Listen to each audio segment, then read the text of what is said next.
What's good, YouTube? Welcome back to my channel. If this is your first time here, my name is Durango and I have been a professional videographer and creative professional for over 3 years. And over the course of that time, I have had the privilege of working with professional athletes, a multitude of large businesses, and have helped my clients reach over 100 million people through social media. In today's video, I want to go over all the gear that I have used to get to this point in my business with my clients on personal projects. Without further ado, this is my Videographer EDC of 2024.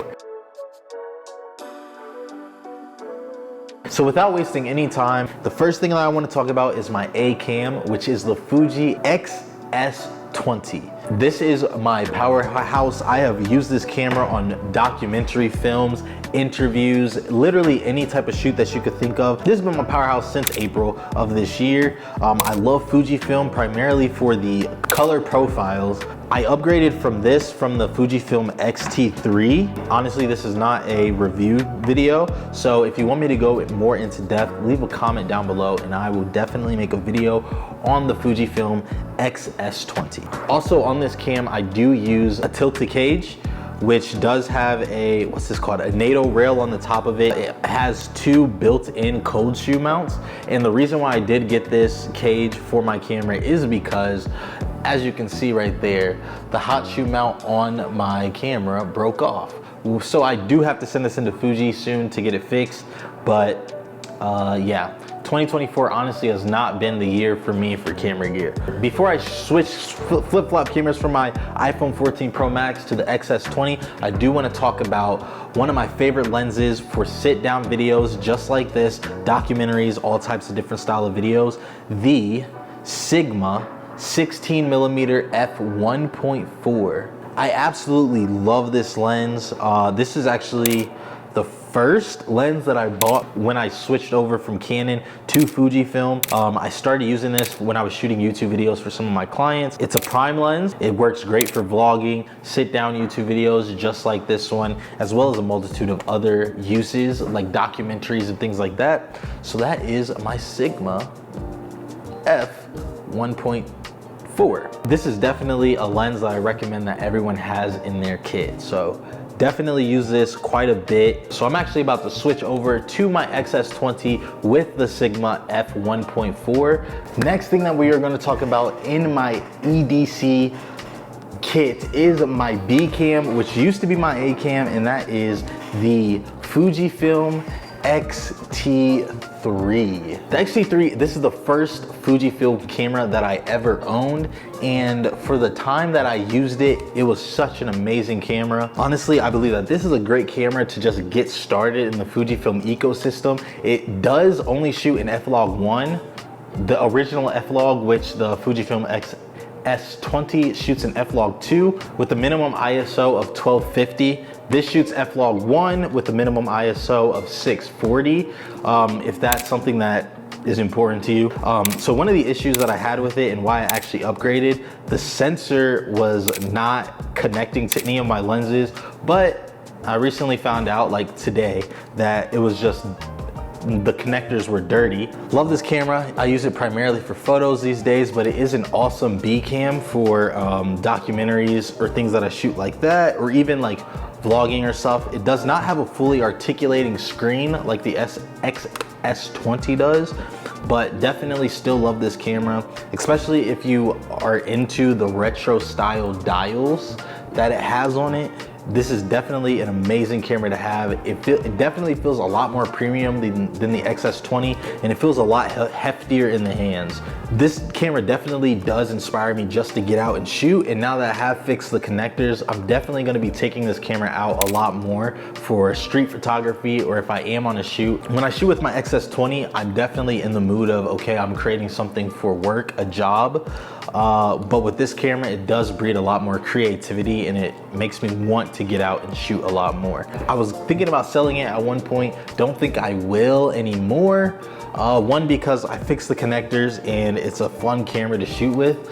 My entire build is gonna be upgrading soon, so I am gonna be upgrading to the XH2S here soon, and I'll be converting my XS20 into my B cam. So having just a fun camera on the side to take with me when I travel or just to get out and shoot with, I think is gonna be super fun to have. So that is my B-Cam, the Fujifilm X-T3. My second lens that I carry to every single shoot that I'm on is the Tamron 17 to 70 f2.8. Absolutely love this lens. If you were to go with any one lens, I would definitely say this. 2024, I have recently gotten back into shooting sports videography, like for football, golf, and different types of sporting events, particularly outdoors.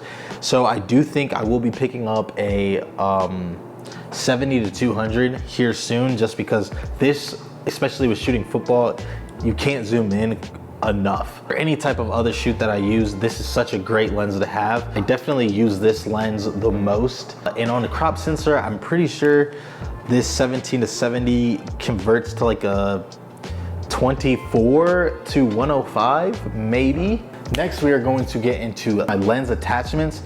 First, we are going to start off with my K&F Concept Nano X 1/4 black mist diffuser. I originally used this on a lot of my shoots. After I got it and I saw how it made lights look, if that even makes sense, I started to use this a lot, but the more that I started to use it, the more I realized I wasn't using it intentionally. And once you know what it does and you can use it intentionally, now you can use it as a tool rather than something that just always lives on my camera. I do like to shoot with this. I don't really shoot it for sit down videos like this anymore, but originally I did and I absolutely love it. I definitely shoot this when I shoot any short documentaries for YouTube or anything like that, but this is such a great filter to have. I think I will get a 1/8 soon, but definitely love this. Sometimes it is a little bit overpowering, especially when lights are coming from behind my subject.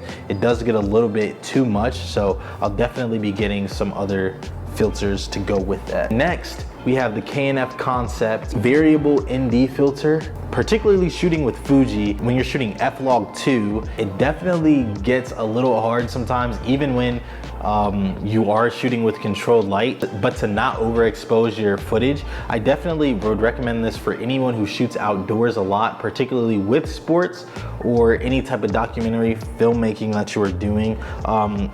Honestly, I would even say anybody needs to have a variable ND in their kit for sure, because you never know when you're gonna need it. And once you have it and you actually see how it does affect your footage to where you can have a more balanced exposure in any situation that you're in, particularly outdoors, you will definitely never go back, and you're gonna want one of these in every single one of your kits. Speaking of documentary filmmaking, if you guys want to see a video of my travel EDC, which includes a lot of this right here, but also does include other tech such as my DJI Osmo Pocket 3 as well as my DJI Mini 4 Pro, leave a comment down below. I will also be showing off the bag that I carry everything in that video, which is personally my favorite bag, and I'm thinking about upgrading to the bigger size. But if you want to see that video, please leave a comment down below and I will make that video. So we've gone over all of my camera gear. Now we're gonna get into more of the accessories, mics, tripods, things like that. So next we are going to move to my Joby pod, which I recently got maybe about 2 or 3 months ago. I picked this up from Best Buy for I think $40, and this is honestly one of my favorite tabletop tripods. You can use it with your camera to either hold it handheld, or you can use it for the Osmo Pocket 3 if I was to do a sit down video, even though the Osmo does come with its own. But if you look, you can definitely get your Osmo a lot higher shooting with this. It has a pretty good locking system too, where you push the button and it kind of just does its thing. Before I was shooting with the Joby Gorilla Pod, which I have right here. I was shooting with this, which if you put them side by side, I would use this more for something that isn't tabletop. Like let's say that I was outside doing a shoot and I needed to connect it to a tree or something, I would definitely shoot with this. But this, I don't have to like make sure that the legs are all good and stuff. I literally just set it up, put my camera on there, and we're good. So next we will move into lighting that I take to most of my shoots. Right now I am shooting on the newer pancake light. We're just gonna call it a pancake light right now because I don't know the exact make and model. But whenever I am going to just a standard shoot here in Indy, or even when I'm traveling, I will take the Ambitful A2, which is a very powerful tube light, super small. It has magnets in it, so I can connect it to things, anything that's magnetic. It has a bunch of different color profiles to it, which let me see if I can show you some right now. You can use this with or without your phone, and it has a bunch of different scenes, like a TV scene if you needed this for this, or even if you were doing a scene in your car at night and you needed to like emulate and you needed good lighting in your car. This is definitely a great light, fits right into my backpack and is always there when I need it. And the battery is really good on this. I haven't charged this thing in like a month and the battery is still fully charged, and it charges just right back there with a USB Type-C connector. Next, let's talk about audio. So right now I am shooting this video on the DJI Mic 2 with a lavalier microphone connected to it, but I have a whole separate video where I will go into my entire Osmo Pocket 3 setup, so stay tuned for that video. For most of my documentary shoots or even like on camera mic setups, I go with the Zoom M3 mic track. I have had this mic for maybe over a year. I upgraded from the Rode video mic, the original one. So this does shoot internally 32-bit float, which is why it kind of has this weird design.